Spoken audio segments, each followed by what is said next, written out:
Out of kindness, I suppose. Pick it, and it won't ever heal.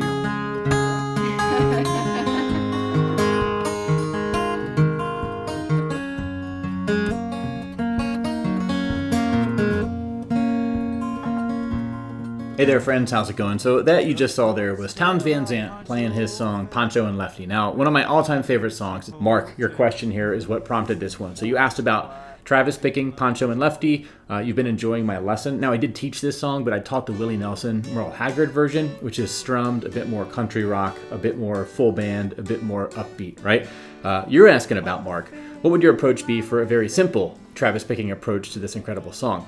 I don't mean the full-out Townes Van Zandt version, but just a basic Travis picking approach. So, Marc, I'm going to help you out here. And again, you can use what I show you in this lesson to play Pancho and Lefty, but also anything in the key of C using Travis picking style finger picking, right? And I'll demonstrate this not only with Pancho and Lefty, but also looking at Graceland by Paul Simon and Don't Stop Believing by Journey and Simple Man by Lynyrd Skynyrd. I'll use the finger picking patterns I'm going to show you here to play each of those songs using key of C chords. Again, so you can take this and you can run with it. I do have a print-friendly guide. It'll show you these picking patterns written out. Again, memorize the patterns and you just use them anytime you're following with a chord progression. But Marc, how could we do a simplified version of Pancho and Lefty? So first up out of the gate, Marc, is in my earlier lesson for that song, I teach it in the key of D. And that's because that's what Willie Nelson and Merle are playing, right?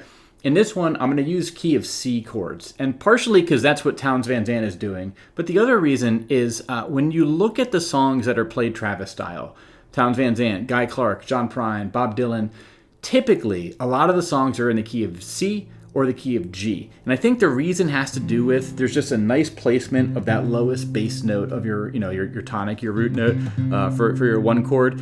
And the D chord, comparatively, if that's your home base, it kind of stinks. You can't get lower in pitch than that open fourth string. So I'm going to be using key of C stuff that gets rid of the D chord altogether, right? And let's look at how we're going to do this one. So first up, Marc, is instead of using a regular F, the first thing we're going to simplify here is using a simple four-string version of F, just the middle four strings, right? Third, second, first. And if you compare this to a C major, look how similar the chord shape is. If you just strum the middle four strings, okay, your left ring, your left index, these two fingers are staying totally still for both chords.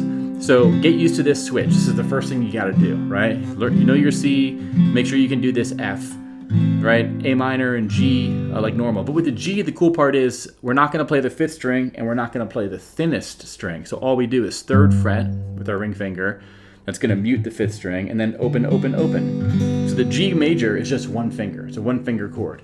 Okay, so learn these chords first. This is what we're going to use. We're not going to be doing the barred F.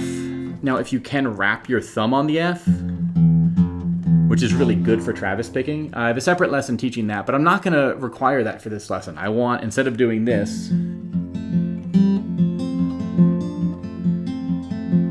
right? That wrapped thumb is great. I'm just going to use the middle four strings. Technically, it's a F over C, right? It's technically has that C bass note, but it's all good. It's going to work just fine. So those are the chords you'll need, okay, Marc? Now, next up, you got to get used to that finger picking Travis style right thumb engine. And when I say engine, I mean it has to be bouncing on those bass notes of whatever chord you're playing. I'll show you which strings to play, but you need to be able to do this like without thinking about it, right? This is something that's important. But I'm going to keep it simple for this arrangement, right? And just this framework I'm showing you here. None of this fancy stuff where we're alternating strings, right? This is like a 3-string sequence, right? 5 4 6 4 5 4 6 4. We're not going to do this because this is tricky. This is really hard to do when you're adding in melody on the thinnest couple strings. So we're going to keep it really simple. And here's how we're going to do that.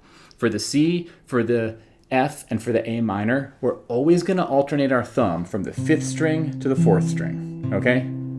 So C is like this, F is like this, right? A minor is like this. For all those 3 chords, 5th string to 4th string, just steady motion, right? Get used to doing this, practice it until you can do it and kind of have a conversation or talk to the camera, whatever, right? Now, the G, you are going to have to go to 6th string to 4th string, okay? Now this is probably the hardest part about learning Travis style finger picking, is getting your thumb used to alternating strings. But just spend time with it. Bite off a few of these chords, spend time with them. You gotta practice it a few days probably at least to get your thumb and your brain to realize like, okay, this is a pattern I need to really kind of devote to memory here. But once you build that muscle memory, you kind of can just do it without thinking. Okay, that's really the goal. All right? And again, the G, 6th to 4th string. That's gonna be the one tricky one because you have to skip over a string with your thumb. But it is important to get that low G bass note in there. So that's how you do the thumb part. Now, the next part is the melody notes that you typically play with your picking hand's index finger. And these are going to be on the thinnest 3 strings typically. But for this lesson, we're going to simplify it by always playing either the 2nd or 3rd string. We're never going to play the thinnest string. Okay? That's one less string to worry about. We're also not going to do any real complex melodies. And when I say a complex melody, check this out. This is a version of something where you have a complex melody going on.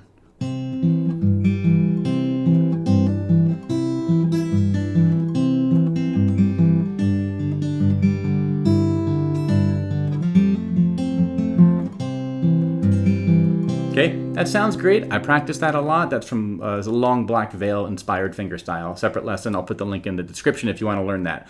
But that kind of advanced melody stuff, it takes a lot to learn, and it's really not great to do when you're singing especially. So for this one, we're not going to do any complicated melody. We're just going to be bouncing our index finger on the 2nd and 3rd string.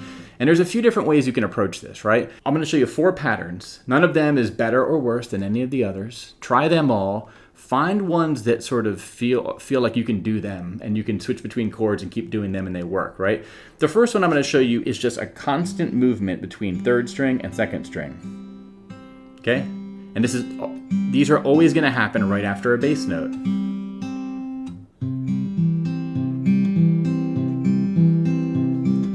I color-coded my tabs here to hopefully just make sure it's clear which finger is playing which note, right? Your thumb is playing those gold notes, and your index finger is playing the blue notes, right? So it's bass note, then a melody note, right?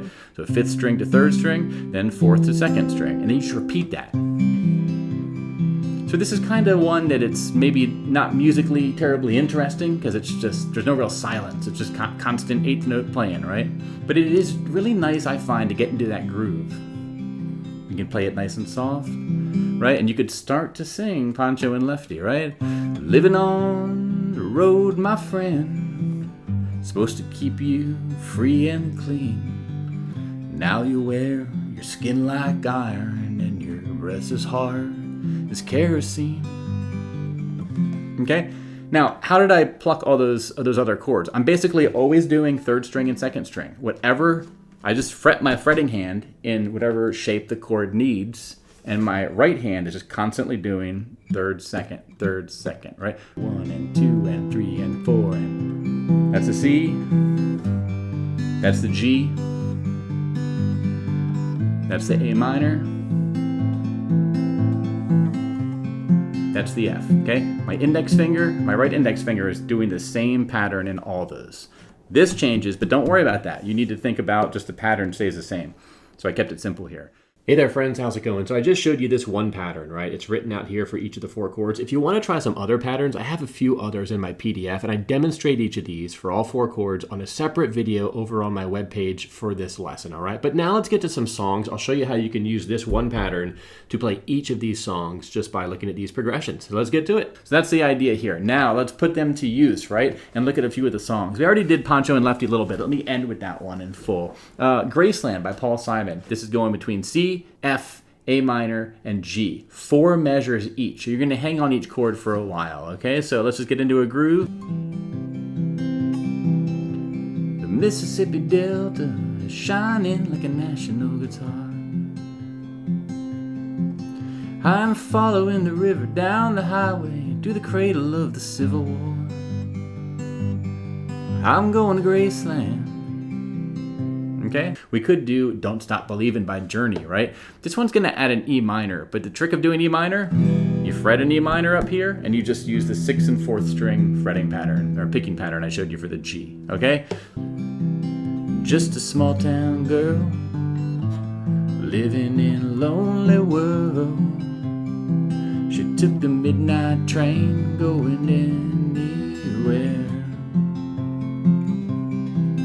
just a city boy, born and raised in South Detroit. He took the midnight train going anywhere. Okay, let's look at another one. Simple Man by Lynyrd Skynyrd. We're going from C to G to A minor, then A minor, okay?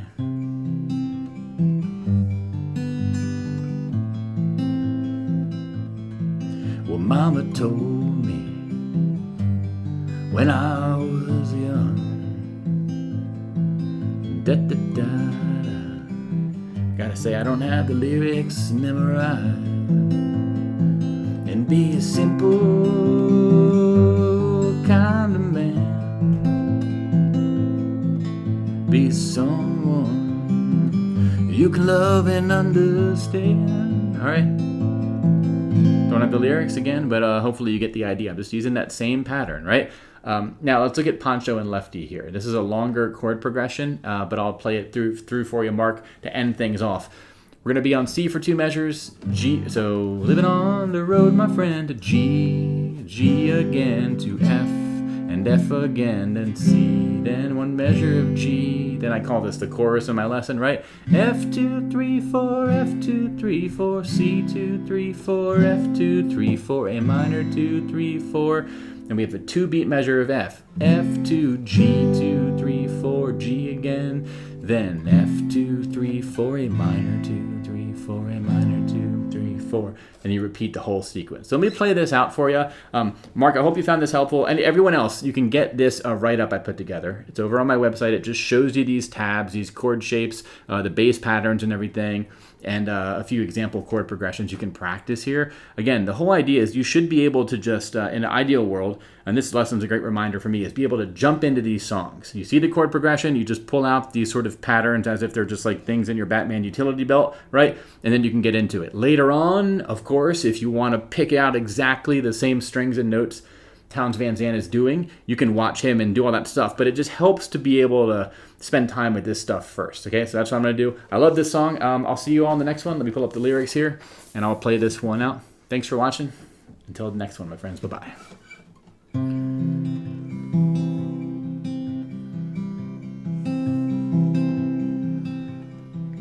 Living on the road, my friend, is gonna keep you free and clean.